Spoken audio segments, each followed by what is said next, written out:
Outra vez, bom dia, vamos ficar de pé.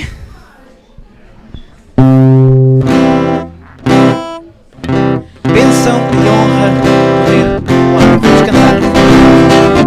Bênção e honra, poder e glória, pertence ao eterno Deus. Todos os povos, crianças, glória ao eterno Deus.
Amém. Ainda de pé, vamos cantar os parabéns a quem tenha feito anos durante esta semana de casamento, de batismo, de nascimento, obviamente.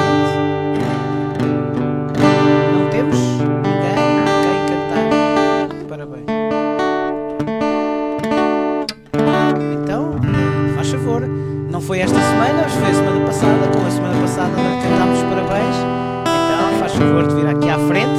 Vamos cantar. Não pode ser em russo. Não sabemos como é que se diz em russo. Поздравляем. Como? Поздравляем. Também para ti.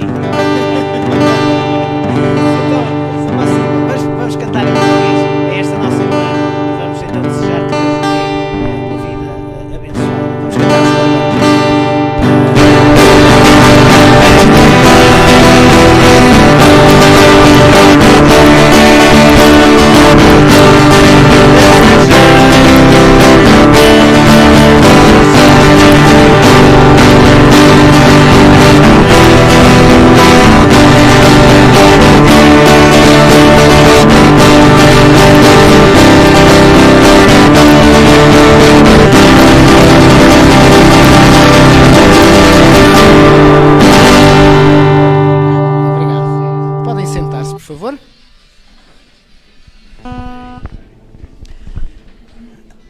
Na sexta-feira passada, por volta das 11 da manhã, tive o prazer de enviar esta foto a alguns irmãos, pelo menos a quem eu tinha, de quem eu tinha o Messenger. Os irmãos disseram quase todos glória a Deus, mas houve um irmão que me perguntou se eu estava a assinar pelo Benfica. Foi o Pedro. Não estava a assinar pelo Benfica. De facto, esta é das fotografias mais felizes que tive a oportunidade de tirar. Esta semana e na sexta-feira passada, pelas 11 da manhã, nós estávamos a assinar este documento. Este documento é a escritura pública pela qual, a partir deste momento, o solo que nós pisamos é da Igreja Evangélica Batista da Figueira da Foz. Glória a Deus. Depois de uma luta muito grande, depois de num muito curto espaço de tempo, nós temos sido convidados a um dos grandes desafios a que esta igreja já esteve sujeita. Pela graça de Deus e pela ajuda de alguns irmãos, eu vou pedir que a Ana coloque ali, só foi possível porque estes irmãos disponibilizaram do seu dinheiro para, de uma forma absolutamente amorosa, nós podermos ter estas instalações. Para que fique absolutamente claro, a igreja tinha uma conta a crédito no Banco Santander, que era a conta do templo. Esse dinheiro foi usado, mas neste momento eram cerca de 28 mil euros. Não chegava, porque estas instalações custaram 57 mil euros mais qualquer coisa.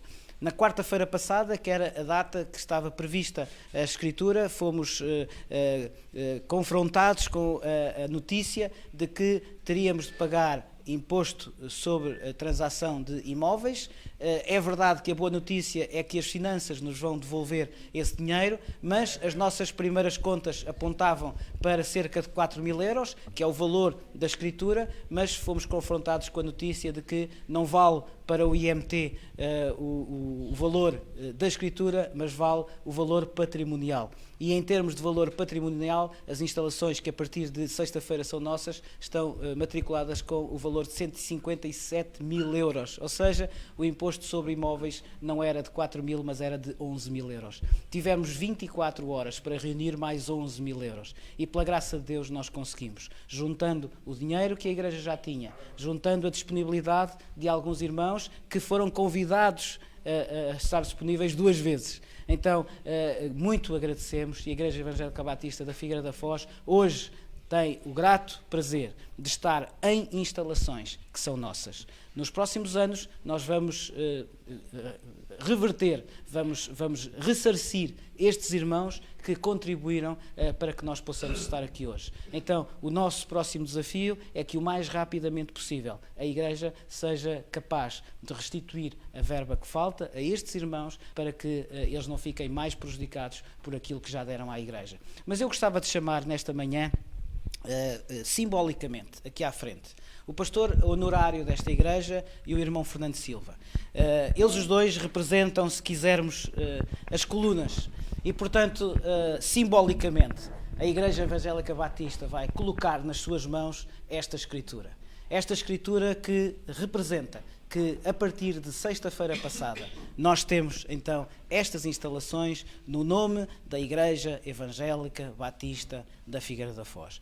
E o pastor honorário e o vice-presidente da Comissão Administrativa vão receber, então, simbolicamente, este documento, que é o documento que nos permite, então, a partir de sexta-feira, estarmos num lugar que é nosso. Dando glória a Deus, porque só Deus deve ser louvado, agradecendo aos irmãos, foi absolutamente inexcedível. Não posso, nesta semana, deixar de dizer alguns nomes. O irmão Hélio Garcia, que em Braga, e onde estava, eu acho que nós trocámos mais mensagens e trocámos mais telefonemas hoje do que se calhar em toda a vida, não é? A caminho de Lisboa, onde quer que eu estivesse, eu telefonava, ele telefonava-me. Quero também agradecer o irmão Joaquim Fagundes, porque durante esta semana nós parecíamos se calhar íntimos, fazíamos tudo juntos. e, portanto, foi de facto uma ajuda absolutamente imprescindível.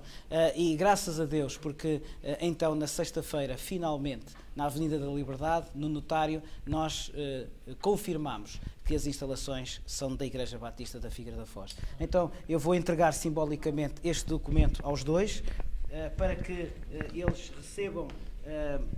eles recebam este documento e para que a Igreja possa orar, possa agradecer a Deus, porque a partir de agora nós temos as instalações no nosso nome. Eu gostava que ficássemos de pé e que fôssemos dirigidos em oração por um destes irmãos que possam, de facto, agradecer a Deus a bênção que nós temos connosco a partir de sexta-feira passada. Hoje não tenho naturalmente tempo, mas gostaria de, numa próxima oportunidade, falar à Igreja toda em relação a isto, mas só quero dizer uma coisa neste momento. Estou muito feliz, muito, só Deus sabe, a felicidade que me invade por esta situação. Não estamos aqui para honra e glória de ninguém. Tudo é feito para honra e glória de Deus. Mas uma coisa eu tenho a dizer, é que tudo isto é tão extraordinário que só a vontade de Deus, a maravilhosa graça de Deus, pode trazer-nos aqui nesta manhã. Nós temos os nossos sonhos. E eu quero dizer, o meu sonho não morreu. Talvez o sonho esteja mais perto do que aquilo que nós podemos pensar. Talvez alguns irmãos possam pensar que isto é um retrocesso no sonho de termos um templo aqui na Figueira da Foz. Para mim não é. Para mim é um passo em frente. E porquê? Porque temos um património. É só isso. Um património que vale muito mais do que aquilo que a Igreja pagou. E isto é uma bênção muito grande. Eu não sei se o irmão Fernando Silva quer dizer alguma coisa, mas eu só quero lembrar ainda mais uma coisa em relação a este irmão. Ele foi dos primeiros que se entusiasmou pela construção do templo aqui. E quando estava na África do Sul, mandou ofertas dos crentes da Igreja de Joanesburgo e Germansen para o nosso templo. E esse sonho não morreu. Esse sonho continua, pelo menos no meu coração. E acredito que um dia posso, não ser eu, mas os meus sucessores, como aliás está a acontecer com o meu filho mais velho, certamente ele poderá continuar este sonho que é meu. E talvez eu não possa já realizar pela minha idade. Mas Deus sabe todas as coisas. Sabem que Davi preparou as coisas. Salomão fez o templo. Quem sabe se não será esta a situação. Só Deus sabe. Não sei se o irmão Fernando Silva quer dizer alguma palavra antes de orar. Eu só gostaria de dizer que neste presente momento e neste tempo me apetecia dizer quase como o povo quando voltou da Babilónia e que entraram novamente lá na terra prometida e que foram até ao templo e parece que nós estamos ainda a sonhar. Palavras de alguns judeus que falaram ao entrarem lá. Eu gostaria de dizer agora, palavras minhas, quase me apetecia dizer, como disse Simeão quando foi apresentado Jesus. Peço desculpa, mas tenho vontade de dizer: Senhor, despede o teu servo em paz quando for essa hora, porque eu já vi a tua grande bênção de haver um templo nesta figueira. E sempre eu e outros irmãos tivemos esta ideia de ver um templo. Não apareceu quando nós queremos, mas apareceu quando Deus quis. E agora, ainda aqui, gostaria de dar aqui um apelo. Quem quiser e puser o coração na obra, faz muito mais do que o que está feito. Ainda o que falta pagar, é preciso tomarmos de facto esta responsabilidade e cada um de nós abra o seu coração e diga: naquilo que for possível, vamos pôr para o templo.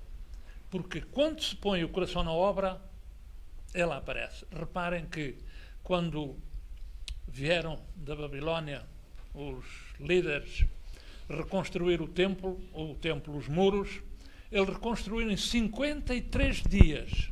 Eles fizeram o que não era possível para a época, mas com Deus e com o coração na obra, eles fizeram isto. E esta igreja fará muito mais, porque há muitas almas que estão na iminência de ir para o inferno se não houver quem lhes fale. Ainda há possibilidade pela graça de Jesus. E só pela graça de Jesus.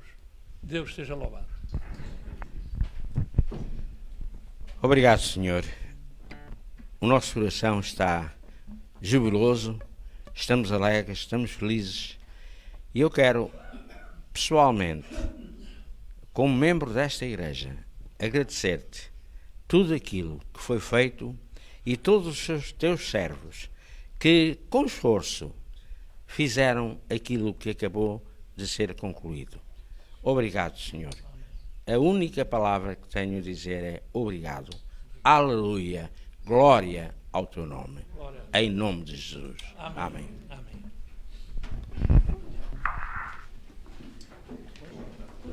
Isto é para voltar ao irmão ou para ficar? É para voltar para mim. É só simbólico, mas eu depois dou. Está bem.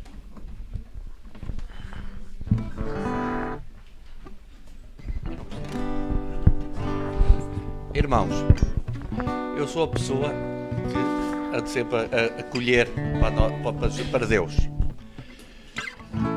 Vimos aqueles nomes ali presentes, agradecemos, todos nós agradecemos imenso o esforço destes irmãos.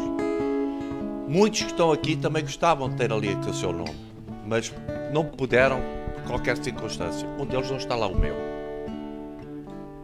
Mas eu quero deixar aqui um compromisso meu perante a igreja e acho que também um desafio para cada um dos irmãos que não puderam, mas gostavam de ter ali o seu nome. Eu tenho o compromisso perante a igreja de aumentar o meu dízimo neste momento mais 20% daquilo que eu dou. Se todos nós fizermos isso, nós em pouco tempo vamos compensar estes irmãos, o esforço que estes irmãos fizeram, vamos compensá-los de certeza absoluta. Isto era o desafio que eu gostava de deixar à igreja. Obrigado. A igreja não tem um hino, mas este coro que vamos cantar de alguma maneira representa o nosso coro, o nosso hino. E costumamos cantá-lo com a Bíblia na mão. Então, em sinal de agradecimento ao que Deus nos concedeu durante esta semana, vamos pegar na nossa Bíblia e quando cantarmos Bíblia, vamos pôr a nossa Bíblia no ar, porque só pela palavra de Deus é que nós conseguimos esta vitória. Vamos cantar.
Meu Deus, meu Pai, te agradecemos com todo o nosso coração e com toda a nossa humildade o que tu fizeste no coração de cada um de nós. Obrigado, meu Deus, por tudo aquilo que aconteceu a semana que passou. Sabemos que a obra não foi nossa, a obra foi tua, meu Deus. Obrigado, meu Deus, e dá-nos, nesta direção, o discernimento, a vontade, realmente a sabedoria para compensar todo aquele esforço que foi feito agora. Ó meu Pai, meu Deus, obrigado por estes dízimos e ofertas agora recebido. Dá-nos também sabedoria para utilizar em Teu nome e só em Teu nome. Isto peço-te em nome do Teu Filho amado, Jesus Cristo. Obrigado. Durante esta semana, estas instalações foram melhoradas e foram melhoradas graças ao esforço do Romeu e do Nuno. Obrigado, Romeu, obrigado, Nuno, porque já perceberam certamente que está tudo mais pintado, está tudo mais luminoso e está tudo mais visível. Então, para além de estarmos a transmitir worldwide este culto, estamos também a transmiti-lo em melhores condições. Agora o próximo passo é melhorar o som, mas isso vamos por partes, está bem? Muito obrigado, Romeu, muito obrigado, Nuno, pelo vosso esforço e porque também melhoraram as nossas instalações. Em preparação para a pregação que vamos ouvir da parte de Deus através do pastor Paulo Barata, encontrámos-nos aos 16, 17, 18 anos, não é? Depois claro que ele é muito mais velho que eu, não é nada, depois as nossas vidas seguiram rumos diferentes, mas em Deus, o casal, entre outros ministérios, a certa altura teve um ministério na Igreja Batista da Graça, nos Açores e agora no Troviscal. Então, o pastor Paulo e a sua esposa hoje estão connosco.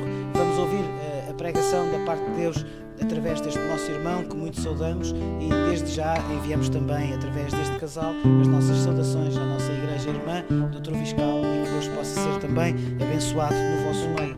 Deus do Universo, vamos cantar este coro em preparação para a pregação que vamos ouvir da parte de Deus.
Eu agradeço muito ao Senhor e à Igreja também por nos dar esta oportunidade de estarmos juntos. Vamos por partes, eu às vezes sou um pouco desorganizado. A Igreja do Treviscal me manda um enorme abraço para os irmãos. Muitas são as ligações que existem entre as nossas igrejas e por isso não posso deixar de o fazer. A Igreja manda um abraço e muito carinhoso e certamente ficará muito feliz ao poder partilhar aquilo que os irmãos também estão a viver por estes dias e vai ser uma alegria com certeza. Depois de estar aqui convosco é um misto de sentimentos, porque a Igreja da Figueira da Foz acende uma série de memórias, algumas com alguns anos, e eu tenho que assumir que alguns dos cabelos brancos do pastor Cavaco provavelmente fomos nós que os conseguimos. Quando éramos mais novos, eu e outros rapazes e raparigas, nós aprontávamos bastante e dávamos muito trabalho. Uma das memórias que tenho muito forte foram de alguns encontros que fazíamos aqui na Figueira da Foz e depois invadíamos a casa pastoral, sentávamos à mesa, aquilo era a loucura total e, portanto, certamente alguns cabelos brancos nós os conseguimos. Já há pouco tempo tive a oportunidade de dizer o mesmo ao pastor Santos, lá na Terceira Igreja, porque certamente nós conseguimos fazer isso. Mas é com alegria que o fazemos, porque também tenho muitas saudades desse tempo em que nós éramos muito irreverentes e que aprontávamos muito. E graças a Deus o Senhor sustentou a nossa vida e nos guiou até este momento, que digo-vos que é verdadeiramente surpreendente estar aqui hoje convosco nesta circunstância. Depois dizer-vos que...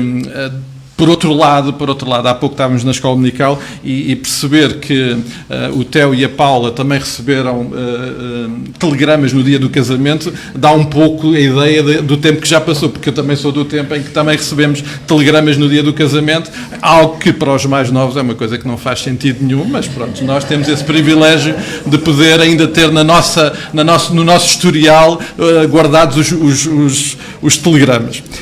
Mas é muito bom rever alguns irmãos que já não víamos há tanto tempo e outros que já vimos recentemente, mas estar aqui convosco é de facto um privilégio enorme e somos mesmo muito gratos ao Senhor por isso. Ele é o Senhor do Universo, que acabámos de cantar, e é Ele que nós queremos celebrar e é Ele que nós também queremos ouvir. E eu ia pedir que os irmãos, por favor, abrissem as vossas Bíblias em Gênesis capítulo 6. E para os irmãos que não me conhecem, que não conhecem a mim e a Helena, só fazer um pequenino, num minuto, uma pequena resenha da nossa história. Eu, apesar de ter origens aqui nas Beiras, em Vila Nova de Ceira, os meus pais são ali daquela região, mesmo de Vila Nova de Ceira, aliás, eu nasci e cresci em Lisboa. A minha esposa, junto com outros irmãos aqui, teve a alegria de ter nascido e crescido em Sá da Bandeira, lá em Angola. Os irmãos não sabem, mas o 25 de Abril aconteceu única e exclusivamente para nós casarmos, porque ela estava lá tão longe, nunca mais ia encontrar, portanto Deus resolveu fazer um 25 de Abril para ela vir, nós nos conhecemos e podemos casar. E portanto é muito bom essa circunstância. Mas crescemos ali no ambiente da Terceira Igreja em Lisboa e fizemos o nosso percurso de vida também profissional, trabalhando. Durante 24 anos tive uma empresa lá em Lisboa, até que o Senhor decidiu fazer uma revolução na nossa vida. Em 2004 assumimos o primeiro projeto missionário nos Açores. Tivemos 4 anos a servir com uma agência missionária portuguesa, a única interdenominacional, a MEVIC. Tivemos lá 4 anos a servir. Depois regressámos em 2008. Entre 2008 e 2010 tivemos num projeto de plantação de igreja em Belas, na região de Lisboa. Durante 2 anos ali estivemos a servir ao Senhor. E depois, em 2010, o Senhor resolveu mandar-nos outra vez para os Açores e ali servimos mais 6 anos, até 2016, e então quis o Senhor mandar-nos outra vez de volta para esta região, e então estamos ali no Treviscal desde 2016. Temos 3 filhos, 2 filhas, uma Raquel com 28 anos, que já nos deu uma neta, a Beatriz, vejam lá, já sou avô, então, esta não tens no currículo, ok? Mas eu já temos uma netinha. Temos a Marta com 23, que está a estudar ainda ali em Aveiro, e temos um terceirense que Deus resolveu trazer para a nossa vida, para agitar a nossa vida, o Filipe, e que está ali também a crescer connosco ali no Treviscal. É uma alegria podermos servir desta forma, e é desta forma que aqui estamos convosco também. Amados, Gênesis capítulo 6. Vamos por favor, ler alguns versículos deste capítulo. Se os irmãos puderem, vamos ficar de pé. Vamos ler a palavra do Senhor. Gênesis capítulo 6. Vamos bem ao início deste livro que acabámos de celebrar há pouco também cantando. Gênesis 6, versículo 1, começa por dizer assim a palavra do Senhor: como se foram multiplicando os homens na terra e lhe nasceram filhas, vendo os filhos de Deus que as filhas dos homens eram formosas, tomaram para si mulheres, as que entre todas mais lhe agradaram. Então lhe disse o Senhor: o meu espírito não agirá para sempre no homem, pois este é carnal e os seus dias serão 120 anos. Ora, naquele tempo havia gigantes na terra e também depois, quando os filhos de Deus possuíram as filhas dos homens, as quais lhe deram filhos, estes foram valentes varões de renome na antiguidade. Viu o Senhor que a maldade do homem se havia multiplicado na terra e que era continuamente mau todo o desígnio do seu coração. Então se arrependeu o Senhor de ter feito o homem na terra e isso lhe pesou no coração. Disse o Senhor: farei desaparecer da face da terra o homem que criei, o homem e o animal, os répteis e as aves dos céus, porque me arrependo de os haver feito. Porém Noé achou graça diante do Senhor. Eis a história de Noé. Noé era um homem justo, íntegro entre os seus contemporâneos. Noé andava com Deus. Gerou 3 filhos, Sam, Cam e Jafé. A terra estava corrompida à vista de Deus e cheia de violência. Viu Deus a terra e eis que estava corrompida, porque todo o ser vivente havia corrompido o seu caminho na terra. Então disse Deus a Noé: resolvi dar cabo de toda a carne, porque a terra está cheia de violência dos homens e eis que os farei perecer juntamente com a terra. Faz uma arca de tábuas de cipestre. Nela farás compartimentos e a calafetarás com betume por dentro e por fora. Ainda ao versículo 22 deste capítulo e o último versículo deste capítulo. Assim fez Noé consoante a tudo o que Deus lhe ordenara. Amém. Podemos ficar sentados, amados. E é nesta circunstância que hoje estamos aqui, numa semana tão especial, em que eu, não sabendo do momento que a Igreja estava a viver, o Senhor colocou este texto no meu coração para partilhar convosco. Amados, ser Igreja de Jesus Cristo é um tremendo desafio e creio que os irmãos já perceberam isso ao longo da história da vossa Igreja. Tal como Paulo falou a Timóteo, lá em 1 Timóteo 3,15, ele faz esta declaração que a Igreja é a Igreja do Deus vivo, coluna e baluarte da verdade, diz Paulo quando escreve ao seu jovem Timóteo. O privilégio é enorme. O privilégio de sermos Igreja é de facto enorme. Mas também já percebemos que a responsabilidade também é muito, muito grande.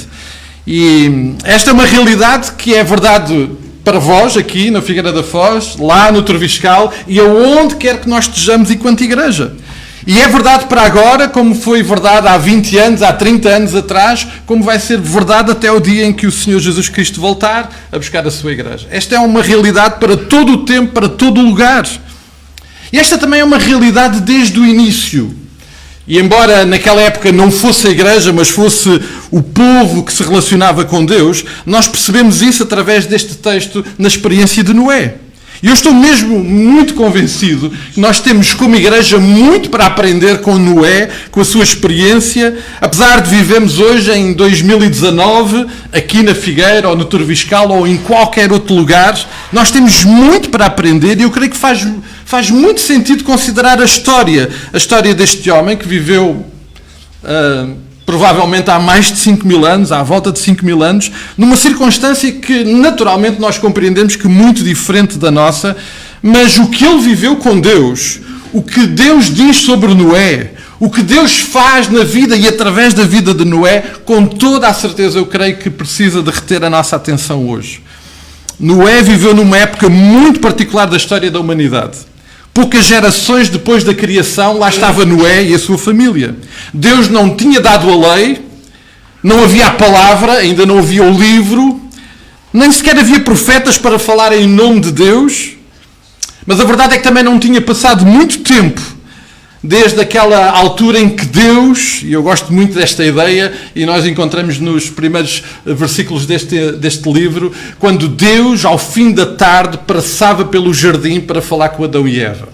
Que Que ideia maravilhosa é esta de um relacionamento entre um homem, uma mulher e Deus. Deus passava regularmente por lá para falar com eles. Não tinha passado muito tempo dessa circunstância. E é evidente que apesar de todos os acontecimentos que medeiam estes tempos e estas circunstâncias e esta altura da vida de Noé, a verdade é que Deus está muito atento ao que estava a passar com Noé e à volta de Noé, e também percebemos neste texto que Deus está muito interventivo. Os versículos 5, o versículo 11 e o versículo 12 deste texto que nós acabámos de ler são importantes, porque neles nós percebemos o estado deplorável em que a sociedade da época se encontrava. E a avaliação que Deus faz é realmente muito má. Olhando para o versículo 5, viu o Senhor que a maldade do homem se havia multiplicado. Deus faz uma avaliação terrível daquela circunstância e daquele tempo. Nos versículos 6 e 7, nós temos a descrição do estado emocional de Deus perante tão grave situação e a reação do próprio Deus. O versículo 6 diz: então se arrependeu o Senhor de ter feito o homem na terra, e isso lhe pesou no coração, e disse o Senhor: farei desaparecer da face da terra o homem que criei, o homem e o animal, os répteis e as aves dos céus, porque me arrependo de os haver feito. Conseguimos tentar fazer um exercício para perceber o que é que estava no coração de Deus? Deus estava muito triste. Pouco tempo antes, Deus dizia e viu ele que era muito bom. Era tudo muito bom. Algum tempo mais tarde, ele estava arrependido. E nós não confundimos as coisas e sabemos o que a palavra de Deus que diz sobre este conceito de arrependimento no coração de Deus. Não é o mesmo que o nosso, obviamente. Quando Samuel fala com Saul e lhe diz que Deus se tinha arrependido de o ter feito rei, ele também afirma que Deus não se vai arrepender como aos homens. Deus não muda, mas o homem muda. O homem mudou. E o homem mudou ao ponto de colocar no coração de Deus este sentimento, ao ponto de Deus determinar no seu coração acabar não só com todos os seres viventes, mas acima de tudo com o homem e com a mulher, que era a expressão máxima da sua criação, de quem ele disse que era muito bom. Deus tinha criado o homem e a mulher à sua imagem e semelhança, e façamos este esforço de compreender como Deus se sentia quando agora, olhando para aquilo que era o pináculo da sua criação, dizer: que horror, o que é que eu fiz? O versículo 8 é muito precioso porque ele marca uma interrupção, uma alteração profunda nas intenções de Deus. Versículo 8. Porém, Noé achou graça diante do Senhor. Porém, Noé achou graça diante do Senhor. Há uma coisa. Há alguém que consegue tocar o coração de Deus no meio daquele estado difícil em que Deus se encontrava. Esse alguém é Noé e toca de uma forma tão forte que consegue mudar o sentimento no coração de Deus. Deus, de facto, diz que se agrada da vida deste homem, da vida daquela família, e Deus é tão tocado que determina mudar aquilo que tinha decidido fazer. E se hoje estamos aqui, amados, é porque isso aconteceu através da vida de Noé. Porque Deus estava determinado em acabar com toda a criação. Este versículo marca uma viragem, uma mudança no curso da história, acima de tudo na relação de Deus com a humanidade, e podemos até encontrar, obviamente, algum paralelismo, algum simbolismo entre este momento e aquilo que Deus também faz depois através do Senhor Jesus Cristo. Mas no versículo 8, nós começamos a conhecer um pouquinho de Noé. Eu não sei qual é o vosso sentimento, eu não sabendo e não entrando nesses campos, há pouco o Theo estava a dizer, não vamos entrar em campos para os quais não temos resposta. Eu não sei se no céu nós nos vamos conhecer, se nós vamos ter. Mas se nos conhecermos, eu tenho essa expectativa, espero que isso possa acontecer. Eu quero ter uma conversa com Noé, com outros também, mas com Noé quero ter uma conversa, uma longa conversa. Como temos a eternidade toda, podemos perder muito tempo, porque eu quero ter uma conversa com Noé, eu quero conhecer bem este homem. Mas o versículo 8, Deus decide nos dar a conhecer um pouco deste homem que teve a capacidade de tocar o coração de Deus. E nós percebemos isso através desta expressão que ficou registada: achou graça diante do Senhor. E esta expressão diz muito sobre este homem. Esta expressão foi repetida noutras circunstâncias sobre outros homens e mulheres e que estão na Bíblia. Deus disse isso através sobre a vida de Moisés. Deus disse isso a Maria. Deus disse isso sobre Davi através das palavras de Estevão, que encontramos lá em Atos 7. Houve outros momentos e outros homens e outras mulheres que tocaram o coração de Deus, e que Deus disse o mesmo que disse sobre Noé. Esta de facto marca uma reação, uma avaliação de Deus à vida de Noé, mas é também um sentimento que marca o ponto de partida para alguma coisa acontecer. Este é um sentimento que agora Deus sente, que cria condições, ou pelo menos a disponibilidade no coração de Deus para acontecer algo de diferente daquilo que ele tinha determinado. E obviamente tudo isto ganha um significado diferente quando nós percebemos que todas estas mudanças estão a acontecer no coração de Deus. No coração de Deus, aquele que é o Criador de todas as coisas. O versículo 9 acrescenta um pouquinho mais de informação importante sobre Noé. As razões por que Deus sentiu prazer, as razões por que a vida de Noé achou graça aos olhos de Deus, diz a palavra, porque ele era um homem justo. Porque ele era um homem íntegro, nas palavras do Senhor. Resumindo, e eu gosto muito desta expressão, delicia-me, tanto que eu propus para a Igreja do Troviscal ser o versículo e o tema para este ano. Noé andava com Deus. Uau, eu gosto muito desta expressão. Eu gosto muito desta expressão. Deus diz que Noé andava com ele. Mas neste versículo nós então conseguimos entender e compreender um pouco do coração, da vida de alguém que conseguiu, num momento terrível da história da humanidade, tocar o coração de Deus ao ponto de o levar a mudar aquilo que ele tinha determinado no seu coração. E uma das características que aqui está é que ele era justo, ou seja, ele era reto. Remete-nos, obviamente, para a forma como Noé vivia com aqueles que estavam à sua volta. De acordo com o padrão de Deus, obviamente, não havia lei ainda, mas Noé reproduzia na sua vida, na forma como se relacionava com os outros, um padrão de vida que Deus decidiu avaliar como justo, como reto. Mas Deus acrescenta uma outra característica, diz que ele é íntegro. E obviamente isto remete-nos para a qualidade do seu caráter. De facto, no hebraico, a palavra que foi usada e que foi traduzida por íntegro vai-nos dar um modelo de perfeição. Nós sabemos que Noé não era perfeito, obviamente. Nós sabemos disso.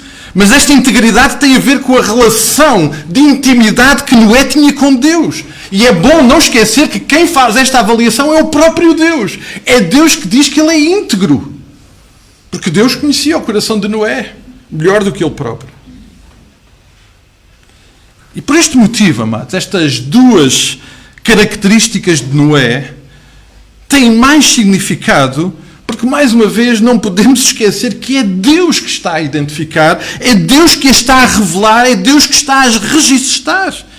Então, de uma forma sublime, Deus resume toda esta vida deste homem chamado Noé, dizendo que ele era alguém que andava com ele.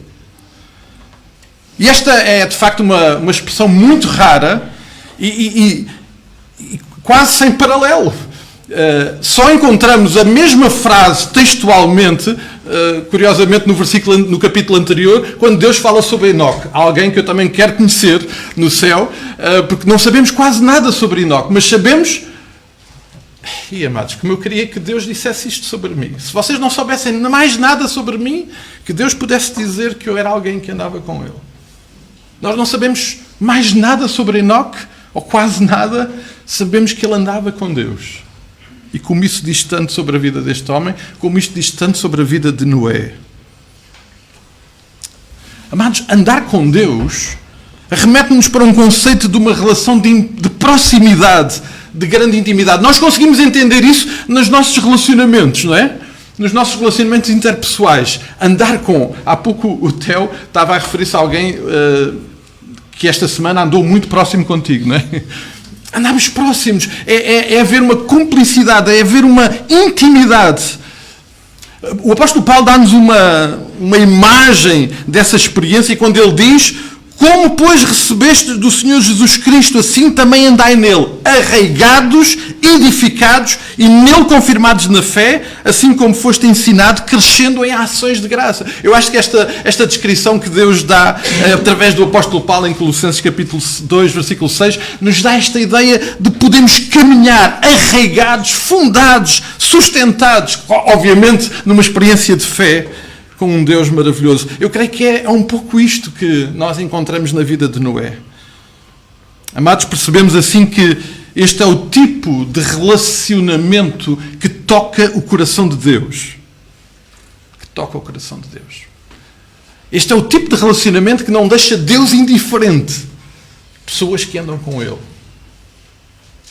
Mas óbvio, amados, é óbvio que andar com Deus também é o tipo de relacionamento que abre a porta para muitas outras coisas acontecerem. E eu costumo dizer isto lá na igreja e quero também dizer aos irmãos, caso ainda não tenham percebido, mas acho que já perceberam. Andar com Deus dá muito trabalho. Ser filho de Deus é cansativo. Theo, estás cansado, não é? Bem-vindo. Dá trabalho. Queres ter uma vida tranquila? Não andes com Deus. Não andes com Deus. Andar com Deus abre a porta para acontecerem coisas extraordinárias. E sem dúvida nenhuma, a forma como Noé viveu andando com Deus, tocou o coração de Deus e por causa disso Deus decidiu incluí-lo de uma forma extraordinária na sua intervenção naquele tempo e naquela altura e naquela circunstância. E por esse motivo, o versículo 14 registra uma ordem direta de Deus a Noé, muito concreta, muito definida. Deus diz a Noé para fazer algo. O versículo 14 diz: faz uma arca de tábuas de cipestre, nela farás compartimentos e calafetarás com betume por dentro e por fora. E os versículos seguintes depois vão dando uma ideia do projeto que Noé tinha que executar. Amados, andar com Deus, tocar o coração de Deus, fez com que Noé fosse incluído na sua intervenção. E então, por causa disso, Noé recebeu a missão mais descabida da história da humanidade. Porque é bom que compreendamos que não fazia nenhum sentido fazer uma arca, fazer um barco naquelas circunstâncias. Muito menos por causa da chuva que ia cair. Porque nada disso tinha acontecido. Nada disso fazia sentido. Toda a descrição desta missão não faz sentido, mas o versículo 22 é essencial. Assim fez Noé consoante a tudo o que Deus lhe ordenara. E tal como os versículos 8 e 9, este versículo também diz muito sobre Noé, porque diz que Noé era um homem obediente. Fez tudo aquilo que Deus mandou. E amados, como é que foi possível Noé obedecer a tal ordem da parte de Deus? Para compreendermos como é que isso é possível, temos que recuperar um outro texto que também fala sobre Noé. Vejam o que é que está registado sobre Noé. Pela fé, Noé, divinamente instruído acerca de acontecimentos que ainda não se viam, e sendo temente a Deus, aparelhou uma arca para a salvação da sua casa, pela qual condenou o mundo e se tornou herdeiro da justiça, que vem da fé. Este é um texto que, obviamente, os irmãos reconhecem que está na galeria dos heróis da fé em Hebreus capítulo 11. Noé é, de facto, um herói da fé. Foi por isso que foi possível ele obedecer a tal missão, a tal ordem que Deus lhe deu. Esta resposta de Noé a Deus foi, obviamente, um ato de fé. Aliás, como tudo aquilo que diz respeito à nossa relação com Deus. Mas a verdade, amados, é que naquele dia a vida de Noé mudou drasticamente. Podemos compreender que provavelmente Noé não tinha nenhuma experiência em construção naval Ele não tinha feito nenhuma licenciatura em engenharia de construção de navios. Certamente ele não era projetista, certamente ele não era desenhador industrial. Provavelmente ele nem teria muitas ferramentas, nem maquinarias para construir um barco. E nada nos diz que ele fosse proprietário de grandes quantidades de árvores. Amados, esta ordem não faz sentido nenhum. E foi nestas circunstâncias que Deus disse a Noé, faz uma arca. A vida dele mudou. A partir daquele dia, Noé teve que se dedicar inteiramente a esta missão. Ele deixou tudo para trás. Nós não temos muitos aspectos práticos sobre a vida de Noé, mas podemos compreender que para ele levar por diante esta missão, bom, aquilo que ele fazia antes, deixou de fazer, porque ele nunca mais acabava aquela arca. Ele teve que usar todo o seu tempo. Ele teve que usar todas as suas forças, amados. Ele não tinha a maquinaria que nós temos hoje. Ele teve que se esforçar muito para construir. Ele teve que ser inteligente, porque ele teve que pôr em prática aquilo que Deus lhe estava a dizer. E aquilo não fazia sentido nenhum. Um bocado de madeira a flutuar sobre a água não fazia sentido para Noé. Ele teve que usar toda a sua inteligência, todos os seus recursos. Ele teve que também usar todos os recursos emocionais. Sem dúvida nenhuma, amados, esta foi uma forma tão especial de Noé honrar e adorar a Deus com a sua obediência. Aliás, algo que fica muito bem expresso no capítulo 7 e no versículo 5. Nós não lemos este versículo. E tudo fez Noé segundo o Senhor lhe ordenara. A obediência de Noé honrou o Senhor, honrou a Deus. Mas esta não foi uma tarefa fácil. Não foi uma tarefa fácil porque, entretanto, não podemos esquecer. E nós, às vezes, olhamos para algumas destas histórias e ficamos tão ligados a algumas marcas da história que tendemos a esquecer outras. Amados, nós não podemos esquecer que, enquanto Noé construía a arca, ele não pôde ignorar aqueles que estavam à sua volta.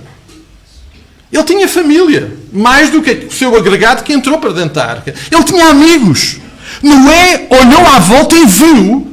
E não ficou indiferente. Não ficou indiferente. E como é que nós sabemos isso? Bom, vamos recuperar um outro texto que também fala sobre Noé e que Deus registrou através de Pedro. 2 de Pedro 2. E Deus não poupou o mundo antigo, mas preservou a Noé, pregador de justiça.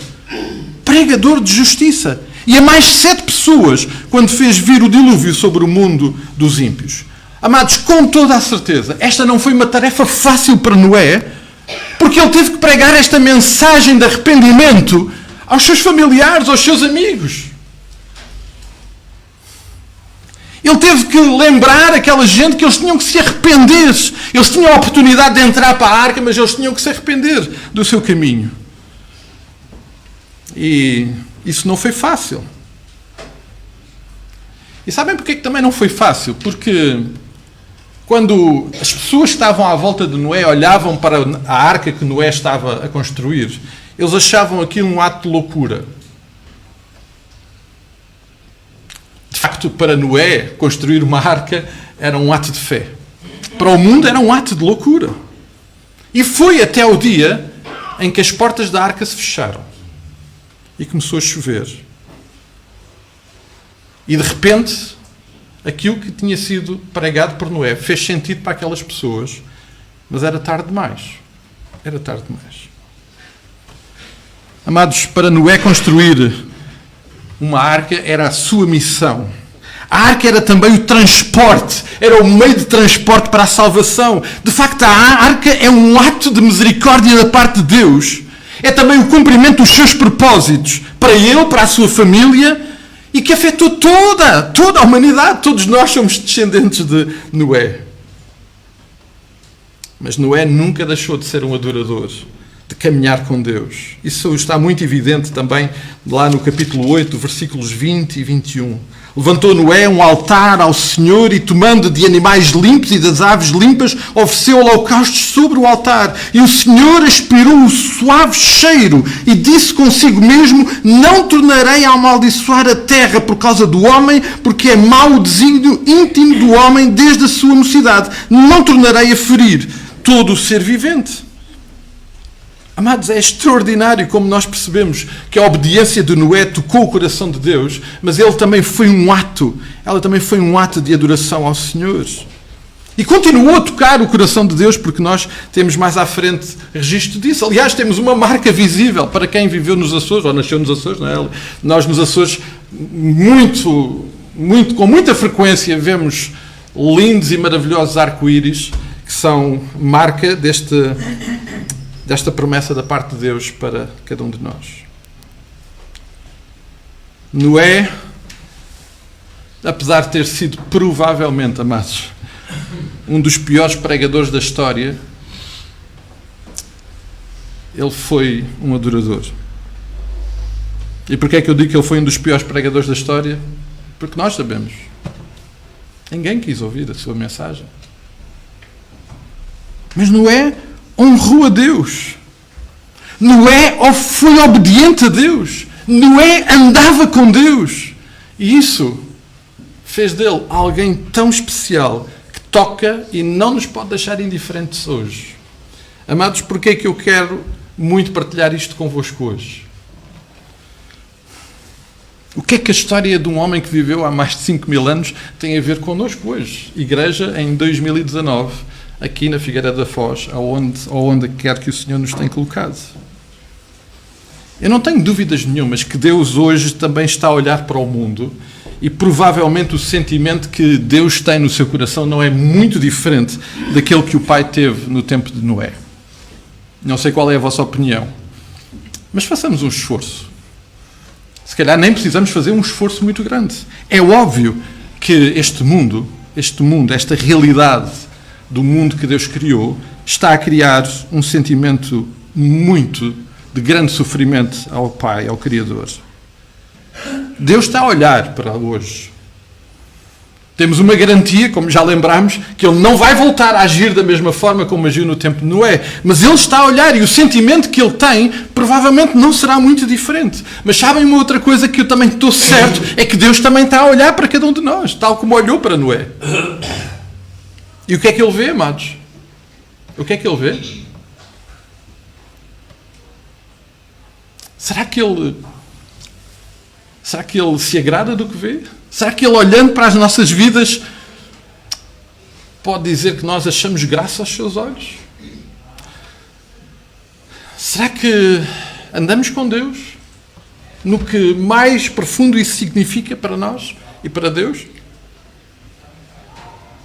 Amados, nós bem sabemos que para hoje nós sermos considerados justos e íntegros, isto só pode acontecer através da ação de Jesus Cristo. Sabemos disso hoje. Deus deu o seu próprio Filho para que nós pudéssemos ser também filhos, pudéssemos ter este relacionamento, esta restauração neste relacionamento que está quebrado.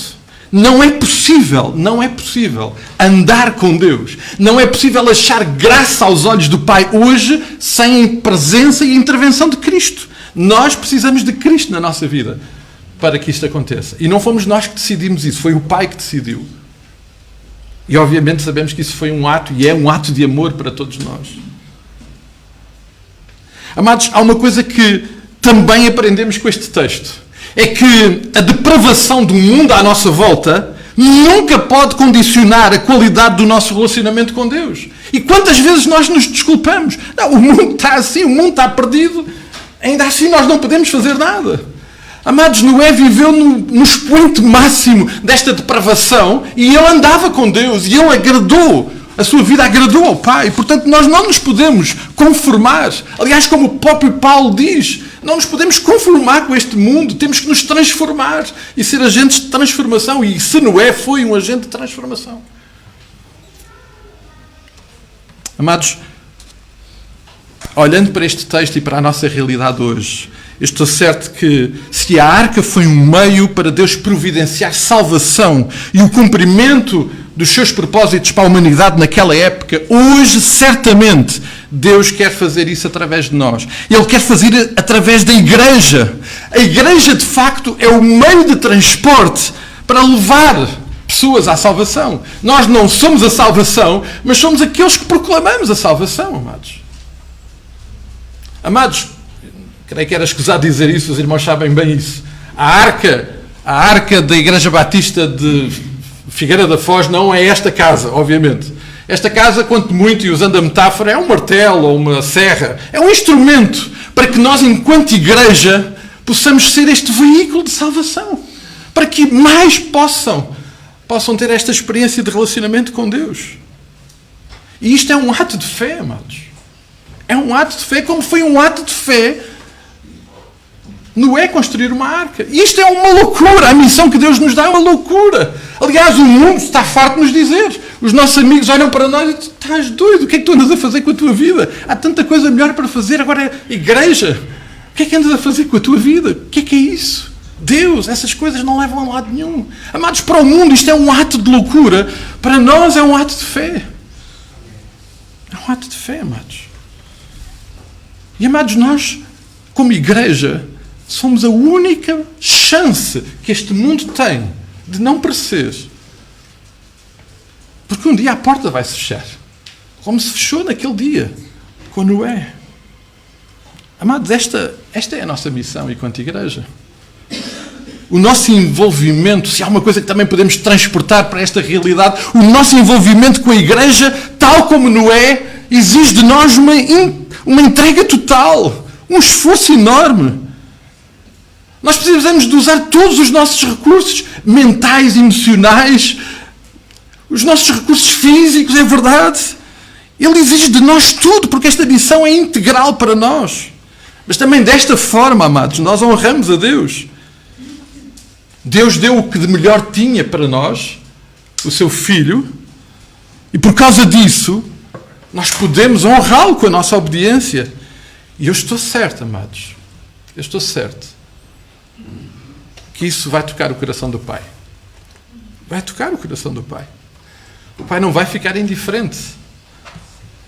A nossa adoração, tal como aconteceu com Noé, vai ser algo que vai chegar até Ele como um aroma suave e agradável.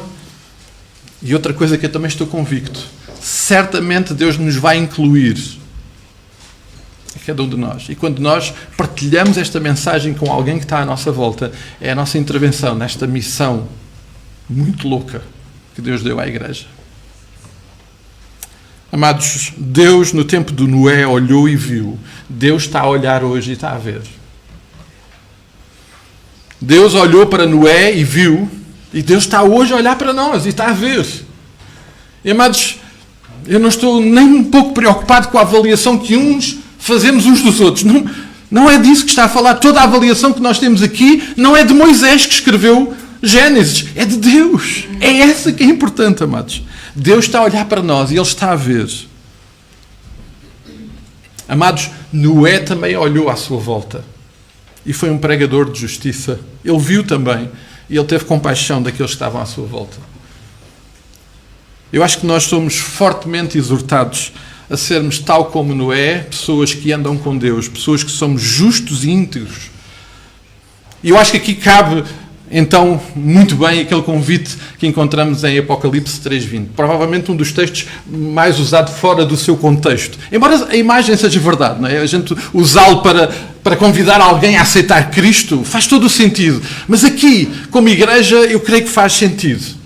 Jesus estar à porta para bater, quer entrar, Ele quer entrar na nossa vida como igreja, Ele quer andar connosco, Ele quer sentar à mesa, Ele quer ser parte integrante da nossa vida, porque Ele tem algo extraordinário para fazer na nossa vida e através da nossa vida. Amados, eu tenho uma má notícia para vocês. O Theo, se terminaram esta semana uma tarefa significativa, que foi comprar estas instalações, eu prevejo que logo a seguir vocês têm uma outra tarefa. Precisam de as aumentar. Têm que alargar as tendas, as estacas da tenda. É óbvio, é óbvio. Está evidente. Está evidente. A obra, a missão que Deus nos tem dado é tremenda. E obviamente, se calhar, vocês têm o mesmo sentimento que eu tenho muitas vezes. O que é que passou na cabeça de Deus para me incluir a fazer uma coisa destas? Não faz sentido nenhum. Mas não, a questão não somos nós. É Cristo em nós a fazer aquilo que só Ele pode fazer na nossa vida. Mas também, amados, não podemos deixar de relembrar mais uma vez nesta manhã que tudo começa com Cristo. E se alguém aqui hoje ainda não tem Cristo na sua vida, é óbvio que precisa de Cristo. E não somos nós que dizemos, é a palavra de Deus que diz.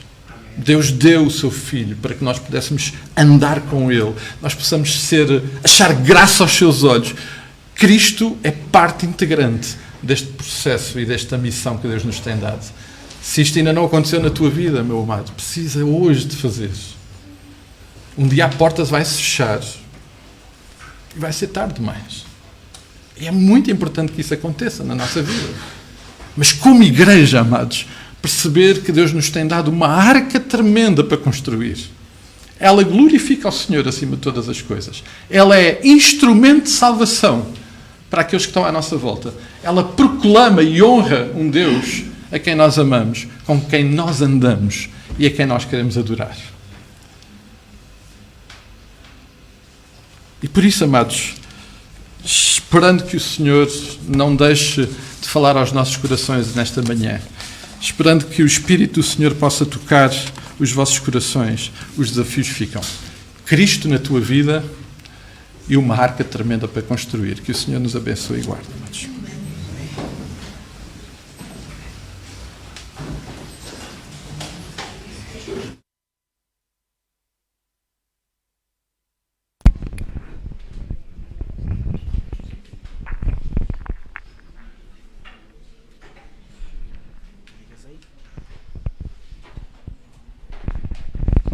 No final deste abençoado culto, pedia que ficássemos de pé e cantássemos o coro Vem Senhor, vem fazer em mim o teu querer, o teu querer. Vamos andar com Deus, construindo a arca. Vamos terminar este abençoado culto cantando Vem Senhor, vem fazer em mim o teu querer, o teu querer. Vem Senhor, vem fazer em mim o teu querer, o teu querer. Vem Senhor, vem Senhor, vem fazer em mim o teu querer, o teu querer. Que eu seja barro em tuas mãos, como oleiro me vais moldar. Vem Senhor, vem fazer em mim o teu querer, o teu querer. Senhor Deus, muito gratos estamos por teres trazido até nós o pastor Paulo Barata e a sua esposa. Muito gratos estamos porque nos trouxeste a tua palavra e te pedimos que durante esta semana nós possamos continuar a andar contigo, continuar a construir a arca e que tudo o que nós possamos fazer seja para a tua honra e glória, seja para a bênção daqueles que estão à nossa volta. Te pedimos orientação, te pedimos também perdão pelos nossos pecados e te pedimos que sejas bênção através de nós, não por aquilo que nós somos, mas por aquilo que tu fizeste e tu vais fazendo nas nossas vidas, aguardando pacientemente, mas estando alertas a tua segunda vinda. Sê connosco durante o resto desta semana e que tu nos acompanhes sem que nada de mal nos aconteça. Em nome de Jesus nós oramos. Amém.